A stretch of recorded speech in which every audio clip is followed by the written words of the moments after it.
It is unbelievably hot here. Yeah, apparently today or tomorrow is supposed to be the hottest day in Israel since 1942. Um, so I'm right now inside with air conditioning. Um, and I have this water bottle, and then if I run out of water, I have this water bottle. This is my Ein Od Milvado water bottle from I told you about last week. Um, okay, so today we are going to talk about the Parsha of Eikev, and here's how. I'm not sure if you'll have to tell me. As I was preparing, I was thinking, I feel like I'm going deeper last week and this week than I used to, and maybe some of that is a result of having been in America. I'm not really sure, but here's what I want to do. I want to do a summary. I want to talk about the very famous line from this week's Parsha, "Man does not live by bread alone." I want to Mm. talk about one of you is not muted. Vicky, I think it's you. Can you yeah, perfect.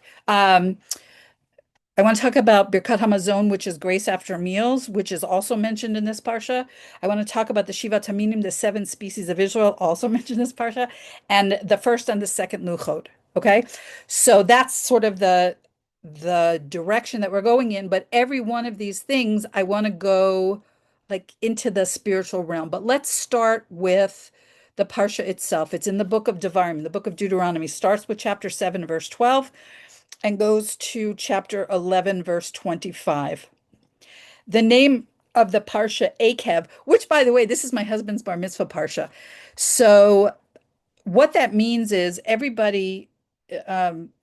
Jewish boy and some Jewish girls, the the week of their Hebrew birthday, in the case of a boy, the 13th Hebrew birthday, whatever the parsha is that week, which is also was the parsha that I'm not sure I'm explaining this, but the parsha the day they were born, whatever the parsha was the week that they were born, that is their bar mitzvah parsha. Let me just talk about boys only for right now because it's cleaner.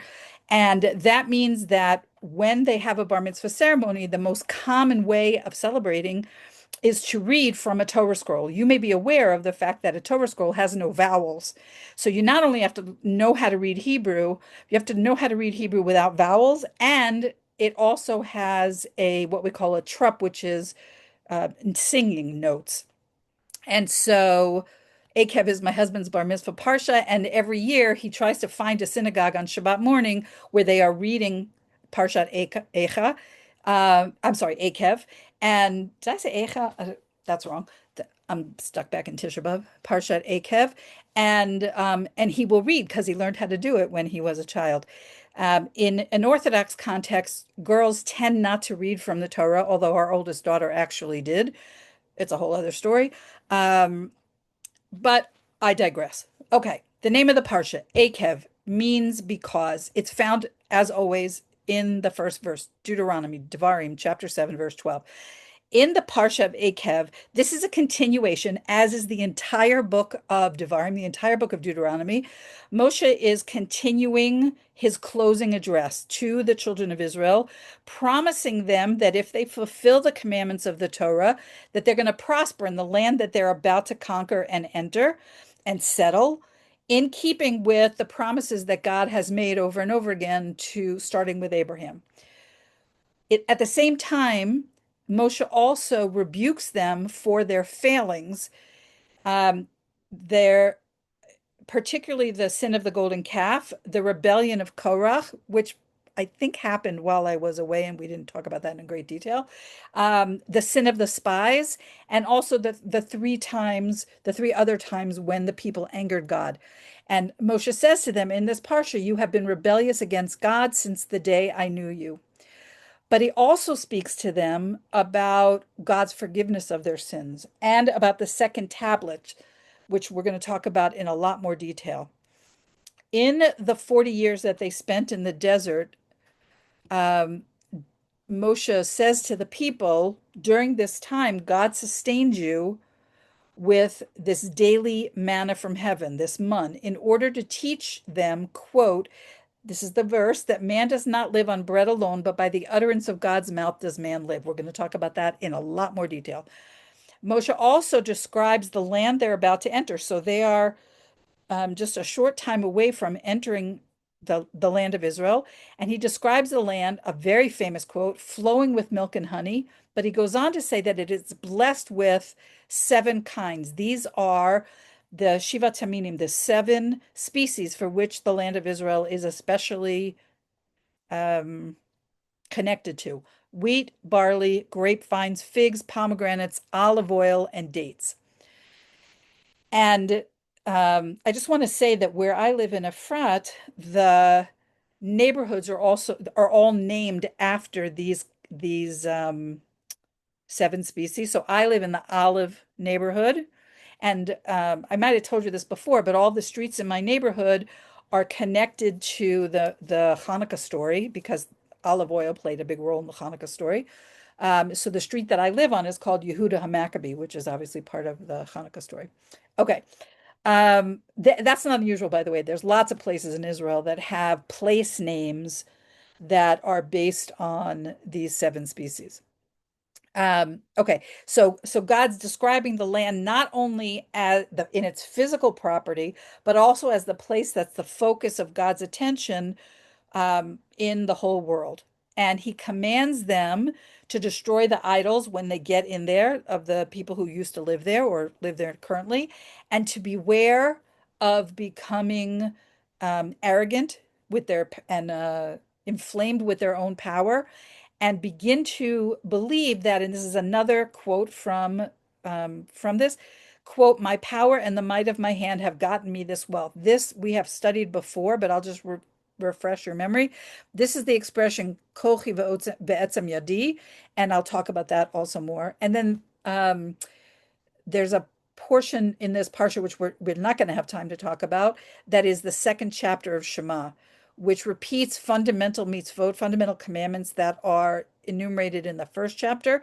It describes the rewards of fulfilling God's commandments and what happens if you don't do that, particularly famine and exile. And it's also, that second paragraph also talks about prayer, resurrection of the dead, and the Messianic age. I'm not going to go into that, strangely enough, because we have so much other stuff to talk about. Okay, so verse 8, chapter 3. This is that man does not live on bread alone, but by the utterance of God's mouth does man live. This is one of the verses that works on multiple dimensions simultaneously. Physical history, spiritual psychology, the concept of a covenant, the theology of a covenant. What does that mean? Let's go into it. The simple meaning, the context is that Moshe's reminding them that God let them experience hunger in their time in the desert in order to humble them, in order to make them realize that they are dependent on God. And then he took away their trouble by feeding them with manna, which is this kind of food that never existed before and has never existed since, that was unknown to their ancestors. It was unknown to them. It was this magical food that heavenly food that we've spoken about before.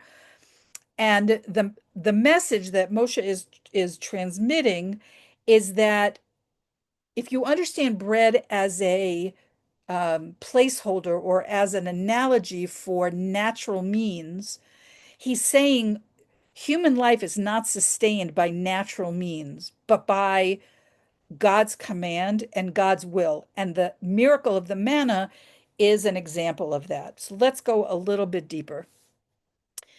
The the hunger and the resolution of the hunger that came in the form of this manna were a test to train the nation to rely on God every day and not to try to store up something in their own hands. Any manna, this was one of the also unusual qualities of it. If they tried to store it, it would rot before the next day. That was also part of the miracle. So this daily bread, I'm thinking about this. Give us this day. Is that a Christian prayer? Give us this day our daily bread. And I think it is. Anyway, this concept of that God is going to take care of you, but you have to build the muscle of Emunah, because you can't fill your refrigerator with with liters and liters of manna so you have enough. You have to take what you can eat in one day and trust that God will deliver again the next day and the next day and the next day for decades. So so bread is kind of equal to human effort, and um Motzapi Hashem, what meaning what comes from God's mouth is direct divine decree. So even when we eat bread, even if you go and have, I don't know, a tuna sandwich, it's ultimately Hashem's will that makes a tuna sandwich or the bread of a tuna sandwich or any actual physical food that we eat that makes it nourish us. So God put in food that we eat this capacity to nourish us. But we're still talking about this heavenly food that didn't look like anything anybody had ever seen before. It didn't taste like anything anybody had ever seen before. It wasn't prepared in any way that anybody had ever known before. It was this very special relationship between God and the Israelite nations that lasted for the time that they were in the desert. He's reminding them of this because things are about to change. And we spoke about that a little bit when we talked about challah, I think. We talked about challah recently. Yes, did we? Um, okay. Here, let's go a little bit deeper. The the daily delivery of the daily delivery of manna was proof that sustenance, and it's a lesson for us today, that our sustenance is not connected to the natural world. So this is a very deep Jewish philosophical idea that we do not create our own livelihood. We do not create, it's very different than Western thinking. There's a veneer of natural, you go to work and at the end of the week or the end of the month or whenever you get paid, you get a paycheck, and that's how you sustain yourself in the physical world. But Hashem can nourish people without that natural process. He can make bread fall from the sky to sustain us. Nature is the vehicle of but people confuse the vehicle for the true source. So the true source is beyond nature. The true source of our sustenance, of our nourishment, of our ability to sustain ourselves physically is all God. But it is hidden in natural means. Okay. I'm hoping this is making sense to you. So if this is not clear, please, Ginny, thank you for shaking your head because I'm okay. So the teaching isn't like against bread. It's against the illusion of self-sufficiency. Okay, again, I told you this expression, kochi ve'etzem yadi, my strength and the power of my hands. That is a very Western way of thinking that we sustain ourselves through our own efforts. But what the manna is proving is not just that it's a lesson in the moon, that we have to learn to trust God all the time, but that bread, that is anything in the physical world that doesn't have divine purpose, is spiritually empty. So this is very much, I was thinking about this, it very much how it felt to me observing life in America as someone who's lived in Israel for the last 15 years, that life in America, I experienced it. Now, maybe I'm wrong, but this is how I experienced it, as by and large, spiritually empty. It excels in the outer form of materialism, which is bread, which if in English, we refer to um, bread is another, well, it's an old-fashioned expression, but bread used to be money, right? Literally, um, we would say bread when we meant money. Um, Elizabeth's asking, let me get to that question in just a second.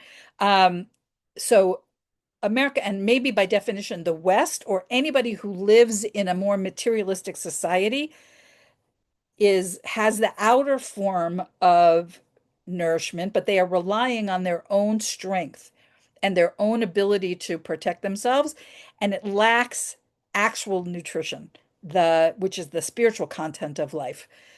There's a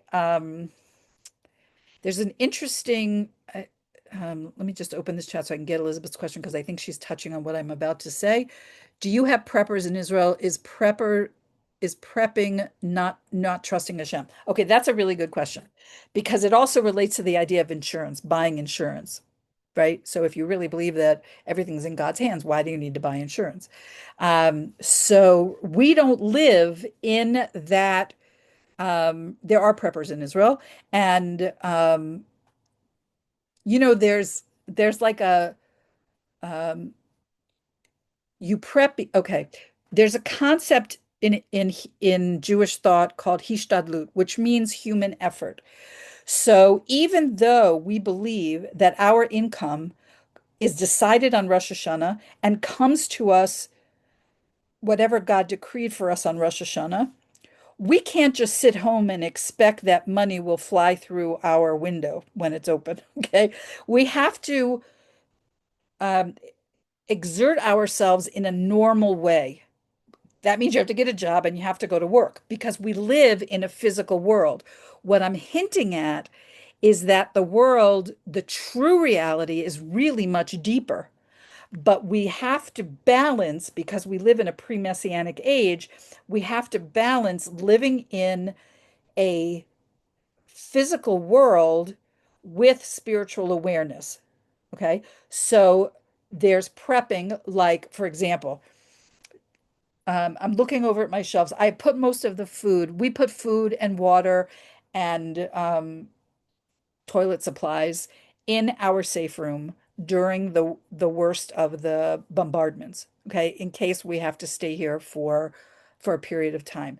And everybody was talking about what foods are what are non-perishable foods, what are good things, peanut butter, tuna fish, protein bars, blah, blah, blah, that don't require refrigeration. How much water per person, blah, blah, blah. Okay, so there's like no, things that are in the realm of appropriate, normal, responsible behavior that we do. But then there's also like over the top thinking, if you prepare enough, if you're like a prepper and you prepare enough, it doesn't matter what happens in the world, you are going to take care of yourself based on kochi va'etzem yadi, based on your strength and the power of your hands, how much you prepared for, and so forth. That, my friends, is an illusion of Western thinking that is um, very much in conflict with a Torah way of thinking. So a Torah way of thinking is you have to make reasonable human efforts and also understand that God runs the world. So it's a balance there. Let me go a little bit deeper into um, the Kabbalistic idea behind this, that the Zohar says that Motza Pi Hashem, the what comes from God's mouth, refers to the flow from the spiritual world that gives life to everything in the physical world. Nothing in the physical world can exist um, if it doesn't get, let's say, a download of spiritual energy from the divine level. So manna, the unusual food that we were talking about, was direct and unfiltered. Okay. Bread, like the bread that you and I might eat today, it's the same, but it's clothed in, let's say, clothed in nature, right? So it's still, bread cannot exist, and bread cannot nourish us today. I'm speaking today, not the manna from the years in the desert, if God doesn't will it. So you could um you could theoretically bake a loaf of bread that would have zero nutrition. I mean, it doesn't happen because God is constantly sending spiritual energy into this world that enlivens everything in this world. And He is putting the nourishment that we get from the foods that we eat into the foods that we eat. But you understand, it's not the food itself. It's not the carrot or the slice of bread or the steak or whatever. It's a relationship between between God's um, energy, so to speak, into the physical world. And that's how we experience nourishment. And just I hope I'm not getting too esoteric for you guys. So the manna fell every day. That is a parallel to the fact that every morning our souls are revitalized, our souls are renewed. And every breath that we take is a gift from above. And this verse about, man shall not live by bread alone is about the constant dependence on that reality, on the reality that nothing in the physical world can exist for a moment. If it's like if God, however you understand this, if God were to turn his attention away from the physical world for an instant, everything would deteriorate. Everything would fall apart. There is nothing in the physical world. Just look around you and identify three things in your, maybe the glass that you're drinking from, the pen that you're writing with, the chair that you're sitting on, the computer that you're on, whatever. Nothing in the physical world can exist if God doesn't enliven it with his divine energy. Okay. Um, and I think I've pounded pounded that point enough. Um, so bread equals, just to conclude, the all the things that we think are what's keeping us alive. The the systems, the resources, the skills, and so forth. And Motza Pi Hashem, the what comes from God's mouth is actually the connection that actually sustains our bodies and souls. The desert, life in the desert actually stripped away for most people that illusion of kochi ve'etzem yadi, the my strength and the strength of my hands, so that Israel could carry this awareness into the land of wheat and barley and all the other grains without forgetting its source. It's training for the people for all those years. I want to say, well, close to 40 years that they depended on and were sustained by this supernatural food. They are now going to cross into a world of natural food, the kind of food that you and I would recognize. And they have to hold on to the awareness that even what looks like wheat growing in the ground or that looks like dates on a palm tree comes, that's also from God just as much as the manna that they were sustained by. Also, there's another thought that I found, that the hardships of the wilderness were exactly so that this people would appreciate the riches and the pleasures of life in Israel, of a more natural life. Everything that they suffered up until this point was like soul school, right? In order to prepare them for how life was going to change in Israel. Okay, when they got into Israel. All right. Um, in the book of Devarim, in Deuteronomy, just a couple of verses later, chapter 8, verse 10, it says, "And you will eat and be satisfied, and you will bless the Lord your God for the good land that he has given you." Chapter 8, verse 10. Now, you may be aware of the fact that Jewish practice today includes a whole range of blessings that we make on food, both before and after we drink or eat anything. The most elaborate of these blessings we call in Hebrew Birkat Hamazon, the blessing of the nourishment, I guess, which is said after a meal that contains bread. Birkat Hamazon, um, I'll just in English we call it grace after meals, but I don't want that to be confused with anything that you might have learned in a Christian context about grace. Um, but so I was, with your permission, I'm going to call it Birkat Hamazon, and it's structured. It has four basic blessings, and the Talmud says all these blessings are biblical origin. From this verse, "V'achalta v'savatu v'rachta," you should eat and be satisfied and bless. But each of the four blessings has a distinct origin and theme. So I just want to go through the structure with you. The first the first blessing, Hazanet Hakol, is blessed are you, Hashem, who nourishes all. Who said that? Moses said that. He said that when the manna fell. Okay. And the theme is that God feeds all creatures.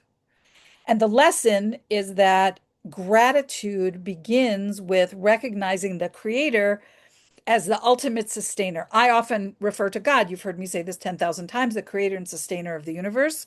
So it's not just that God is sustaining the Israelites. It's that God sustains everyone, not just people, every creature, right? The food that every creature needs comes from God. That's the first blessing. The second blessing, Al Haaretz Val Hamazon. Blessed are you, Hashem, for the land and for the nourishment. Who wrote this? Joshua. At this point that we're at in history, just upon entering the land of Israel. And the theme is a gratitude for the land of Israel and its produce, the seven special species that we're going to talk about more. Um, and the lesson is that we're not just eating, but we're eating from a specific God-given inheritance that's tied to our mission. This is a message for the Israelites when they cross over into the land of Israel. The third blessing, Bonei Yerushalayim, blessed are you, Hashem, who rebuilds Jerusalem in his mercy. Who wrote this? King David and King Solomon. David wrote for Jerusalem and King Solomon for the first temple.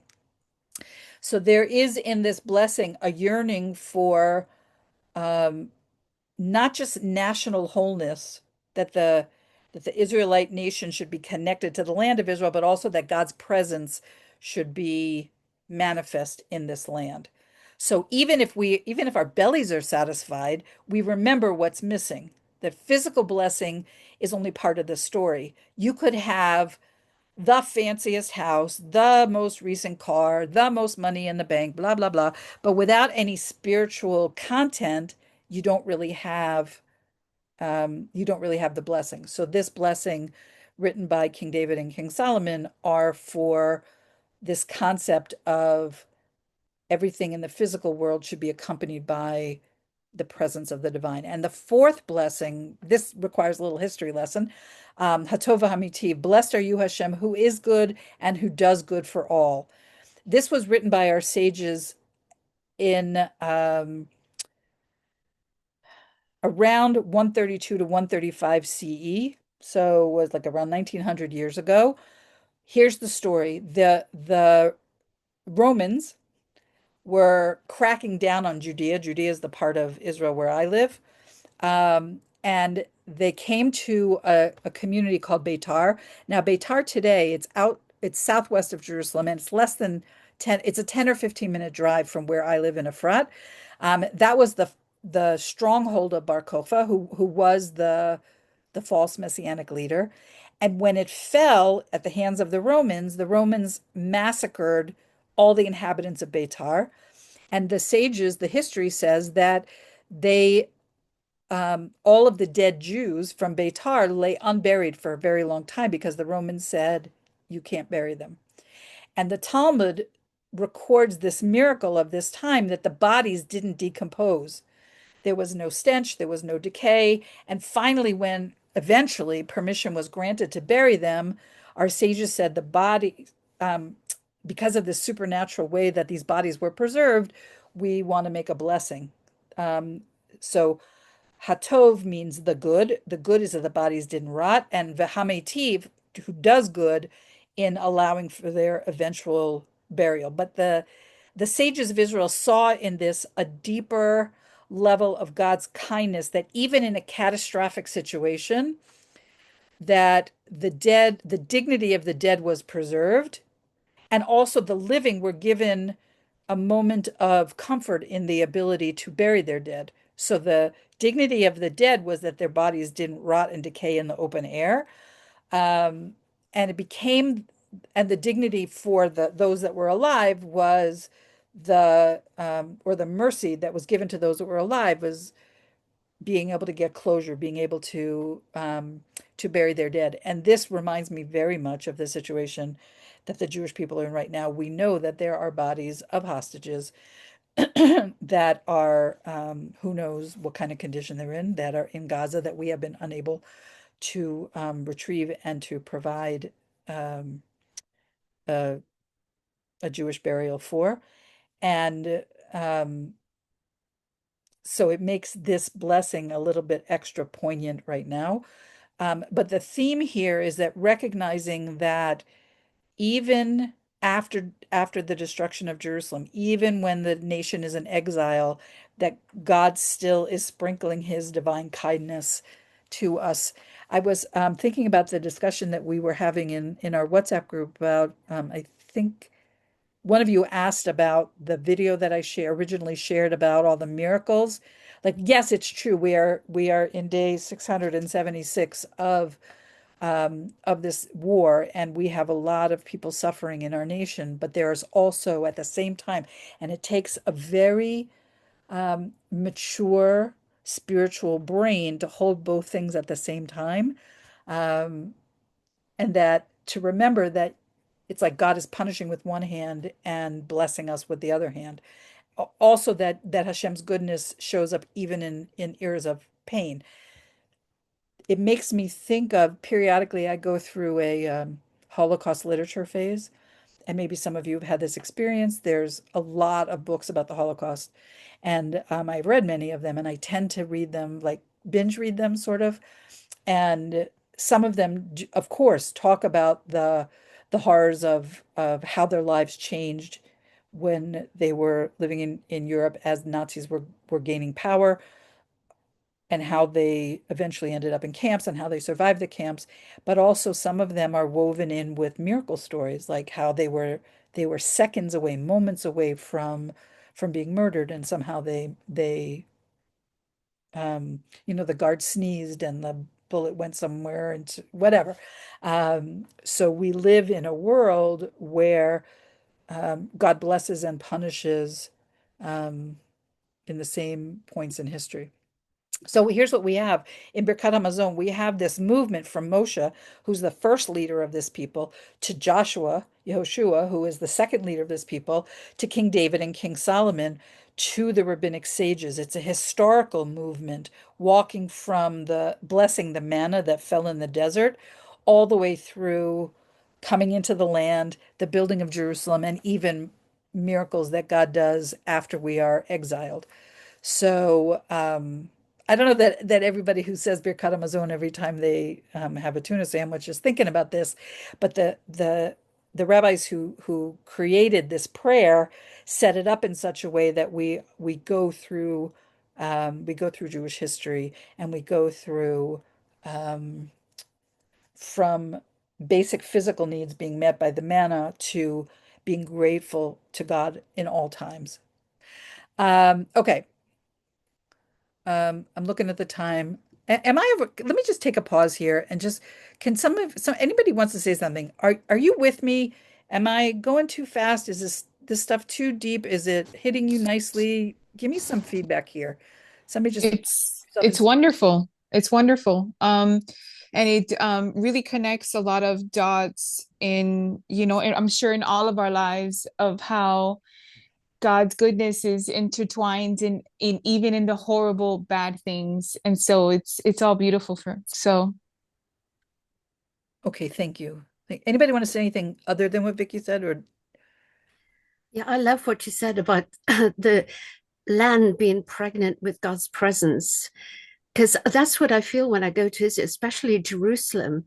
You feel like the earthly Jerusalem, there's a very thin veil between that and the heavenly Jerusalem. It's beautifully almost put. like it's Yeah. one, and it's overwhelming. And I don't feel that anywhere else I go in the world. So I didn't realize it was biblical. So thank you. It may be, I may have said this to you before, but we sometimes joke about how in Israel God is a local call. Um, Yes. Yeah. and that may be one of the reasons why I get so disoriented when I leave Israel. I mean, I love to, first of all, I love to go to America and see the people that I love there who don't live here, and to spend significant chunks of time with them. And also, I do really love to go to shop, Mm. but I get disoriented because I miss that infusion that exists here that doesn't exist anywhere else. Margaret, I see you unmuted yourself. You want to say something? I just wanted to say I love the part about we have a role to play and God has a role because a lot of people are really off balance there. They expect God to do everything and them to do nothing, not realizing that we do our part, but it's still total reliance on Him. So that was the part that I think that is very a universal principle that Great. people really need to hone in on. Right. Well, people who care about spiritual things, right? Okay. That Valerie, you want to say something? Yeah, I appreciate you bringing in the spiritual aspects of it. Like, well, we love the details of the Torah. The application of it for us spiritually is the spiritual application. And as you were speaking about, and somebody asked the question about the preppers and stuff, one of the things that hit me years ago, the first time I ever actually decided to clean yeast out of my home before, Passover, um, I realized that it would be useless to hoard because you had to throw it out at the end of a year, and that you had to like I was hit like without anybody saying this lesson to me. You have to depend on him to take care of you because he's the one who's telling you to get the stuff out of your house during that time. And I think that at the time, we had discussed it at one of our Shabbat dinners or something, and our youngest son, said, "Well, that the whole spiritual thing, God only expected Israel to go for 3 days without water. They had to trust." And but he took care of them after the 3 days, like they got the water that they needed. Now that doesn't mean that we still shouldn't, obviously prepare and put stuff in our safe room and stuff like that. But the principle is that a lot of times when we hoard up, if we forget that we are absolutely dependent on him for everything, and that like it cautions us against thinking that we are doing it ourselves. That's So yeah, that's exactly the so point. the That was yeah. the practical exercises that we're told to do in Torah is really the spiritual is the thing behind it that we're supposed to get. So the fact that you're actually focusing on that, for this week and last week or whatever is awesome because it's all about what it's supposed to do in our hearts, the physical Great. action. Great. Thank you. Thank you, all of you. We can talk more later, but you reassured me that I'm speaking to your souls and that you're hearing me. So I thank you for that. Okay, I want to talk about Shiva Taminim, and I want to tell you about this book, which it's called The Seven Fruits of the Land of Israel with Their Mystical and Medicinal Properties. It was written by Rebbetzin Chana Bracha Siegelbaum, who has um, a Torah school for women just a stone's throw from here. And I want to talk about these seven species a little bit more deeply because they're not just this like ancient list of foods. I realized as I'm going to quote this verse that this is a little bit out of order because it's the verse that comes just before Birkat Hamazon. But anyway, um, okay, this is chapter 8, verses 7 and 8. For the Lord your God is bringing you to a good land. This is Moses telling his people, a land with brooks of water, fountains and depths that emerges in valleys and mountains, a land of wheat and barley, vines and figs and pomegranates, a land of oil producing olives and honey. Okay. Um, and our sages and later commentaries, they want to go deeper and deeper into the layers of meaning of these specific foods. So the context is that Moses is describing the land as being a divine gift. And all of the fruits of the land are symbols of this abundance that God is going to provide for this people. And they are the main produce for which the land is praised. They're not the only things that grow here. But even in Jewish law, they get priority and blessings. And it may be, if you're interested, next week. I was thinking about this because my husband's English birthday is next week. We're going away for a couple of days. I will be home in time to teach, but I don't have a lot of time in the week to prepare. So I was thinking of teaching you something that like I already know. And I might teach you the system of blessings on food. I'll have to think about that. But they are the main products for which we have they get priority and blessings. That's a whole system. Let's talk about the symbolism of each of them. Okay, wheat. Wheat from which we make bread is linked to human intellect.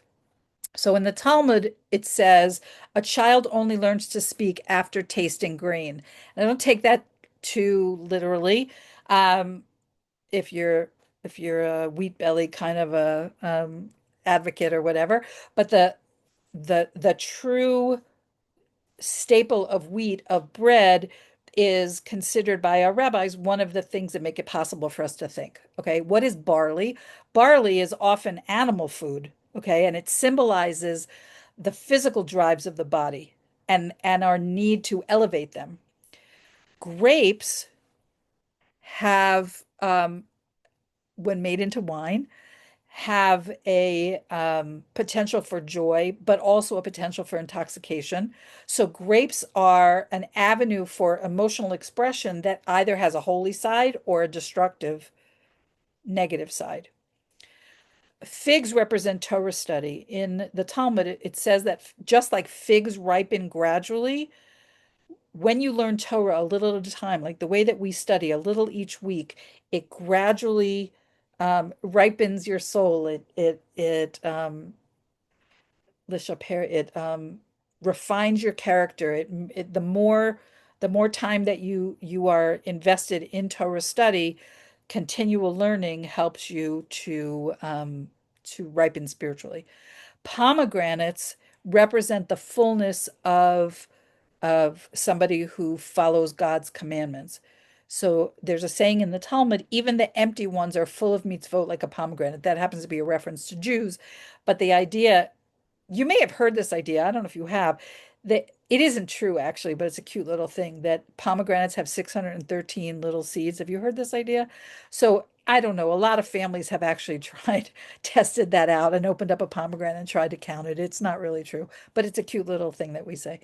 Um, but there is this concept of all these little pomegranate, do we call them seeds? Whatever. You know what I mean. The little red things are it's an unusual fruit because most fruits are have flesh and not like these little things.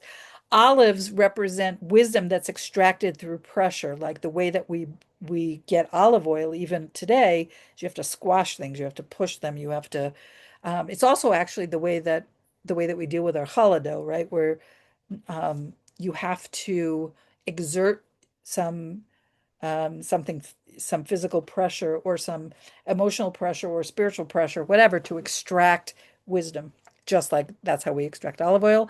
And dates, by the way, they don't represent dates. It's date honey, not an actual date itself, and that represents sweetness, which is the end goal of refinement. There's actually, it brings to mind there's a prayer that we say on the high holidays where we appoint somebody um, to petition God on behalf of the congregation. And there's a line in the prayer, I don't remember it exactly, but the idea is that we've appointed somebody who is older and who has the sweetness that comes from having, I guess, kind of dealt with the hard things in life and is in an, a a stage of life where they are interested in giving to others.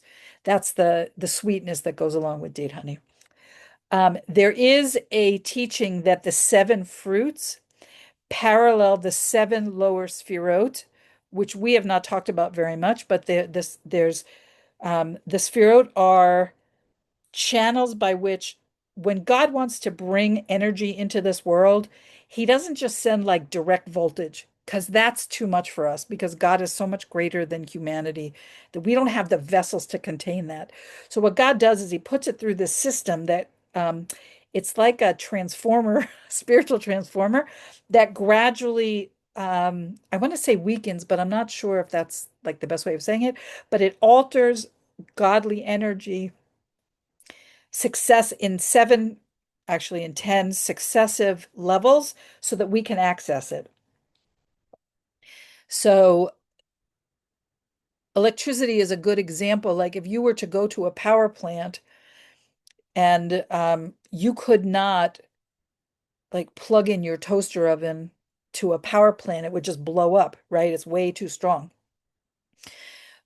So it is with God's energy, but he again transforms it layer after layer after layer. So the 10 spirit, I'm giving you a very overly simplistic introduction to this deeply complex idea about God's world. But the three highest spherot are we're not speaking of, where they're usually divided the 10, three high and seven lower ones, that the seven fruits are mapped onto the seven lower spherot so that they become a blueprint for how we refine our character. I'll just leave it at that. Now, you'll notice that the list of things that I mentioned, it includes some things that are staples like wheat and some things that are luxury, like pomegranates, let's say. things that are eaten raw, like like grapes that we eat raw, and some things that are processed, like wheat. You don't just sit and, gnaw on a wheat berry or something. There's some things that grow slowly. Now, I don't know enough about agriculture to know which of these are grow slowly. Well, figs, we learned, grow slowly, and some grow quickly. And the idea is that the seven taken together symbolize a complete balanced life, that they work together, just like human potential is fully expressed when the full spectrum of human qualities is developed.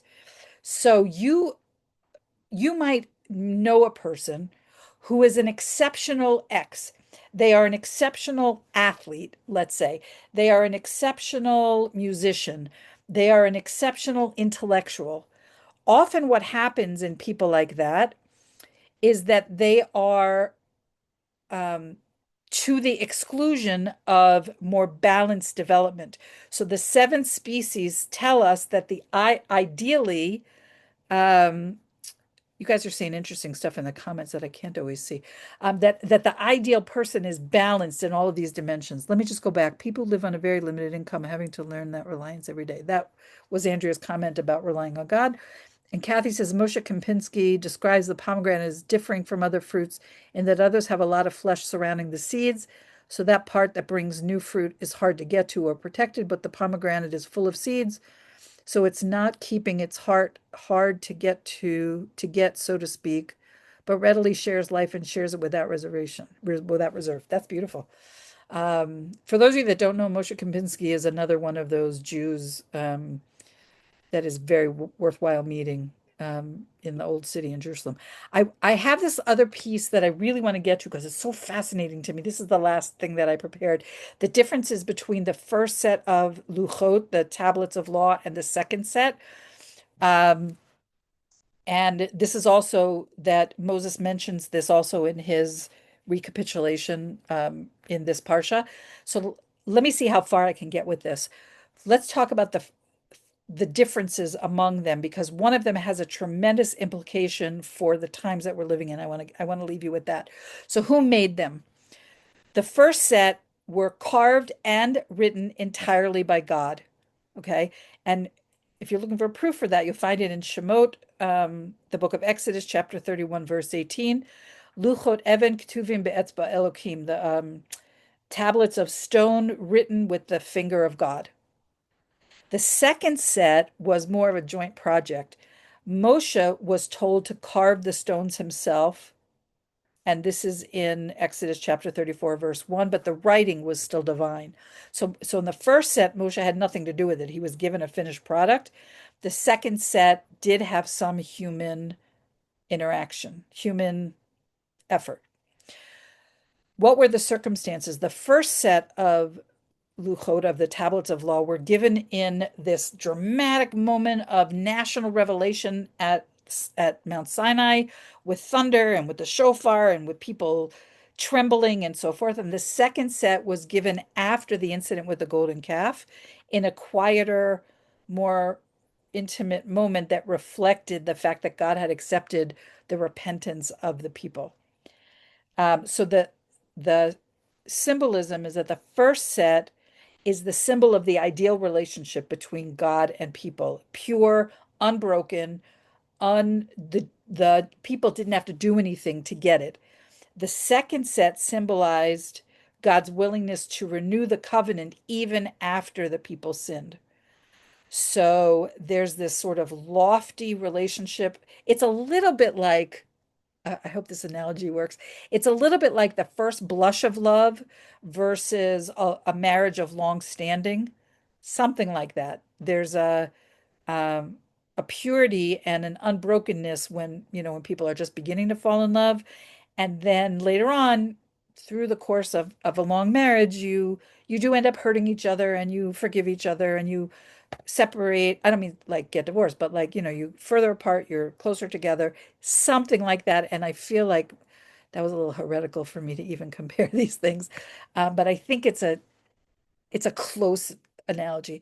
Now, what's the difference in the content? We spoke about this a little bit last week, that the Ten Commandments on these luchot, on these tablets of law, are virtually the same, except that the first version in the book of Shemot, in the book of Exodus, ties Shabbat to creation, and we spoke about that last week. And the second version, which we find in Devarim, in Deuteronomy, ties Shabbat to the Exodus from Egypt. Some commentaries say that the first set of Luchot, the first set of these tablets, included deep Torah secrets. It had written Torah, it had oral Torah, and the second was a more pared down version for reality of the fact that now the nation has sinned, they have repented, they have been forgiven, but the relationship is different. So there's two, I'm really hoping you can follow me with this. The commentary in the first case says Moses regretted breaking the first set of tablets, and God said to him, don't regret the first tablets because they contained only the 10 commandments alone. But the second tablets I'm giving you, there will be halachot, midrash, and agadot, which means other additional levels of Torah. There's another opinion, a different commentary that says exactly the opposite. So what does that first commentary say, just to summarize? God is saying, don't worry, because in the first set, I just gave you sort of the 10 commandments. The second time, I'm giving you more stuff. I'm giving you more, not just the written Torah, I'm giving you the oral Torah. There's another commentary that seems to contradict that. We find this in Eikev Rabbah, that says the first tablets, since they were given publicly with great noise amid a great multitude, the evil eye ruled over them and they were broken. That was what caused the destruction. The second tablets, they were given in private, they endured. With the first tablets, written and oral Torah were given, but with the second tablets, only written Torah was given. What is he saying? The second opinion is that the first tablets were superior. Do you hear so the first opinion is the second set of tablets were superior, and the second opinion is the first set of tablets were superior. Okay, so how do we reconcile this? I prepared a lot on this, but I'm looking at the time, and so I'm going to jump to the answer that I like the best. And this is I believe the deepest answer that relates to the hidden Torah versus the revealed Torah. And this is my favorite answer, my favorite explanation. Just know that this is not the only explanation, but I don't have time to go into the others. That because the concept behind this is that more will be revealed in Messianic times. So the first set of Luchot, the first tablets of law, contained what we call Panimiyut, the inner secrets of Torah. They were open, they were accessible, they were a free gift from God. After the sin, those secrets were hidden in the second set of tablets, and they became accessible only to a limited number of people who were deemed worthy by virtue of their study of Torah. So, how does that answer the question of which is better? The second set of Luchot seems like it has less, but it actually contains the same depth of understanding. It's just that it was hidden. So the first set of Luchot revealed the Sod HaTorah, the secrets of the Torah openly, divine mysteries accessible to everybody, and this openness is what made them vulnerable to corruption after the golden calf. That's why Moshe had to destroy them. They were like um, a little too powerful for the stage of spiritual development that the people were at. The second set contained these secrets, but they were hidden away. They were embedded. So only somebody worthy who toils in Torah could uncover them. So on the surface, the second ones look like less, like the second opinion, but the same depth was there. It's just hidden for protection and to encourage people to put forth the spiritual effort to get to them. So, so the idea is that the spiritual light of the first set of tablets was without a barrier. It was available to everyone, but the world, and more specifically, the Israelite nation, was not ready for that level of spiritual revelation, and that's why they were destroyed. But in the future, and now this is where we come to, this light will return, and we will get revealed to us all of these secrets that have been hidden for all these millennia. People refer to that as Torah Mashiach, the Torah of the Messiah, that the Messiah will come and teach us, all of us that are interested in hearing what he has to say, all of these secrets that were given, but then sort of taken back, like, oh, you're not ready for this. It's like if you have a kid and you give them some like a toy that's too powerful for them. And you realize kind of right away, I'm going to have to take this away from you and I'm going to put it in the closet until you're older and you're able to handle it. It's something like that, if that analogy works for you. I don't know. Okay. Um, and so I love this explanation because one could see, oh, just it very simple on a very simple level, God gave us this gift of the tablets of law, the Luchot. We messed up by the sin of the golden calf, and so what we got was a much diminished one as punishment, and that is a legitimate reading, but it doesn't go deep enough. Okay, so what I'm giving you is this idea that there is way more to know and way more to be revealed than has been revealed to us, and that that is one of the promises of the Messianic era. Okay, so I truncated a little bit, but we're almost out of time, and I just want to um, say that's what I prepared and give you just a minute or two if you have any questions or comments that we have not addressed yet.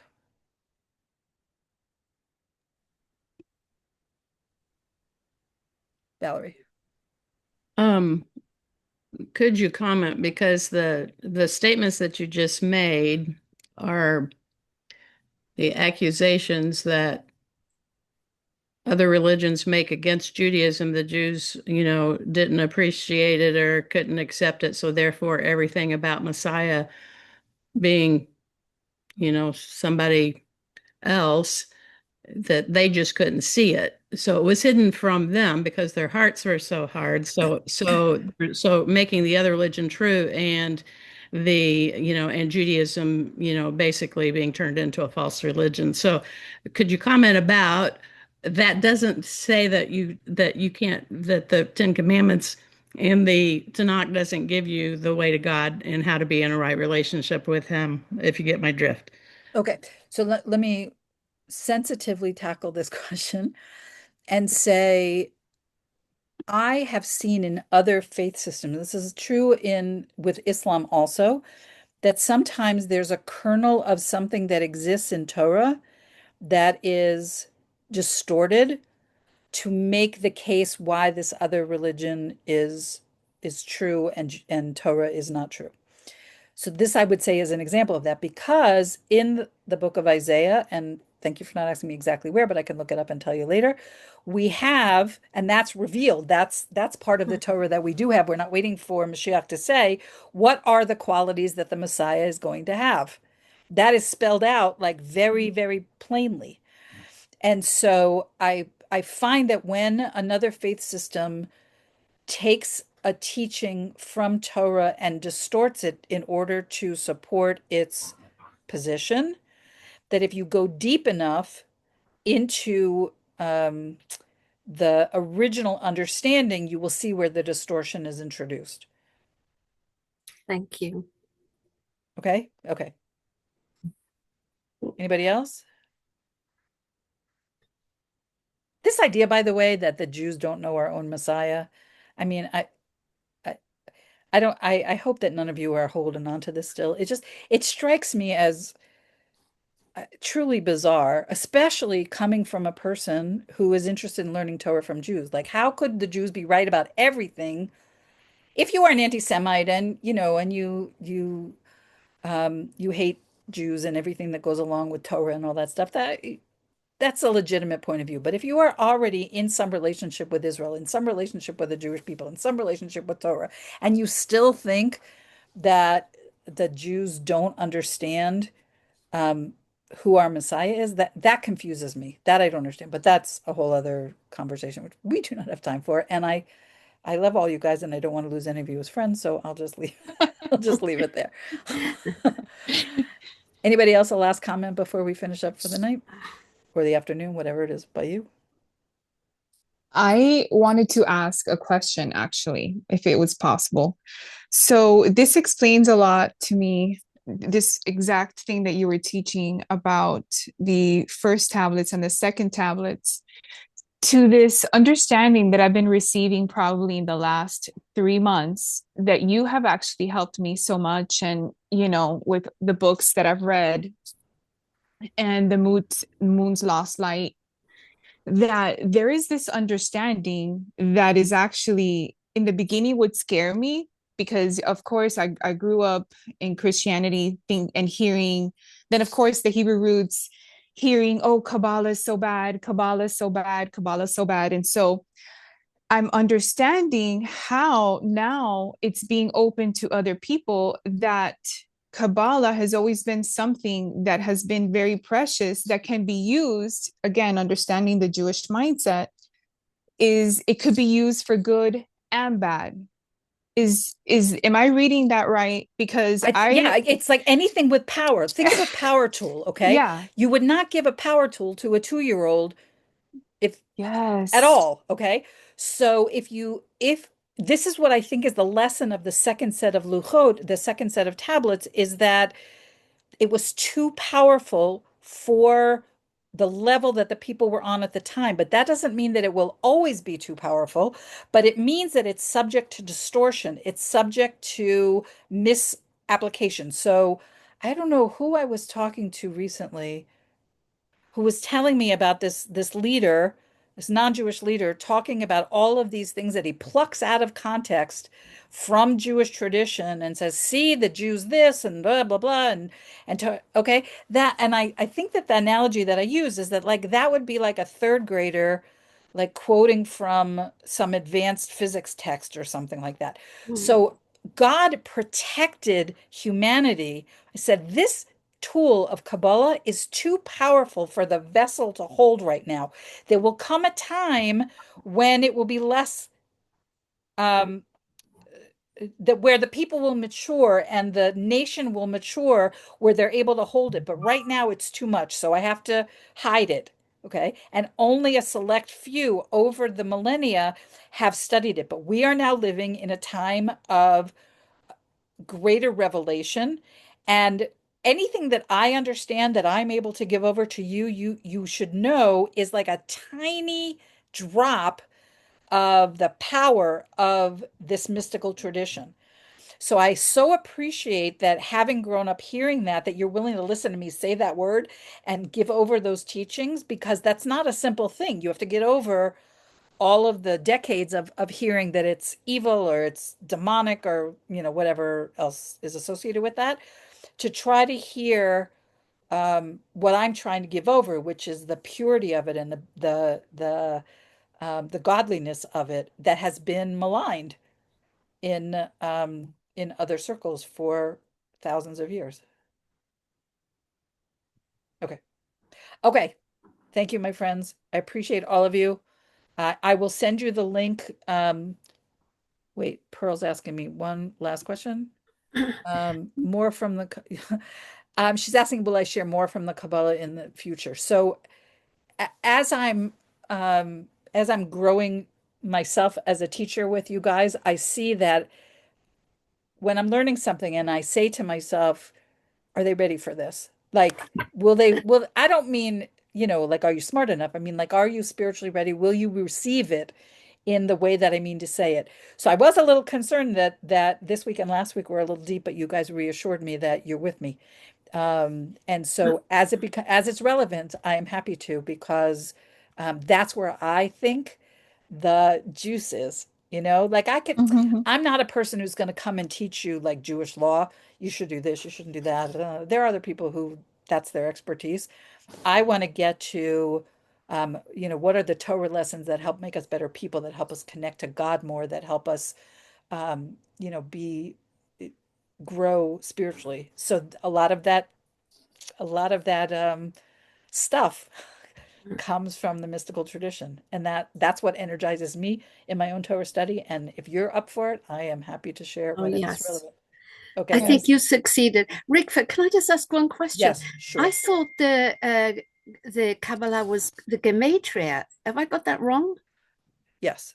Yes, you have that wrong. Gematria is the um it's like a subset. It's like one of the tools of. I have to see what the relation, but just strictly speaking, gematria assigns a numerical value to every Hebrew letter and That's therefore right. every Yeah. Hebrew word. And so it makes associations when two words, for example, share the same numerical value, then there's a relationship between them on a deeper level. Mhm. Um, is gematria part of Kabbalah? If it is, it certainly is nowhere near Okay. the Okay, I've got that fullness wrong of then. it. Yeah, Yeah. glad you clarified. All Thank right, you. guys. All right, have a good week. Thanks for joining me. Bye.